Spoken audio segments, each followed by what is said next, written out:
മുട്ട വെച്ച് നല്ലൊരു ഓംലെറ്റ് മസാലക്കറി തയ്യാറാക്കിയാലോ? അതിനായിട്ട് 2 കോഴിമുട്ട ഒരു പാത്രത്തിലേക്ക് പൊട്ടിച്ചൊഴിച്ച് ആവശ്യത്തിന് ഉപ്പും കൂടെ ചേർത്ത് നന്നായിട്ട് പതപ്പിച്ചെടുക്കാം. അതിലേക്ക് ഒരു സവാള അരിഞ്ഞതും 2 പച്ചമുളക് അരിഞ്ഞതും അല്പം കുരുമുളക് പൊടിയും കുറച്ച് മഞ്ഞൾപ്പൊടിയും കൂടെ ചേർത്ത് വീണ്ടും നന്നായിട്ട് പതപ്പിച്ചെടുക്കാം. ഇനി ഒരു കടായിലേക്ക് അല്പം എണ്ണ ഇതുപോലെ തൂവിയ ശേഷം ഒരു ചെറിയ സ്പൂൺ ഉപയോഗിച്ച് ഇതുപോലെ കുഞ്ഞു കുഞ്ഞു ഓംലെറ്റുകൾ ഉണ്ടാക്കിയെടുക്കാം.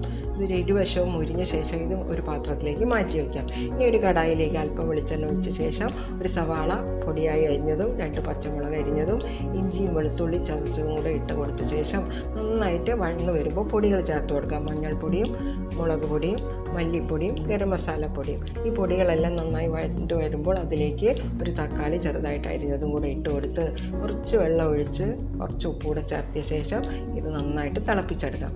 ഈ കറി തിളച്ച് വരുമ്പോൾ അതിലേക്ക് നമ്മൾ ആ ഓംലെറ്റുകൾ ഇട്ട് കൊടുത്ത് നന്നായിട്ട് ഇളക്കിയെടുത്താൽ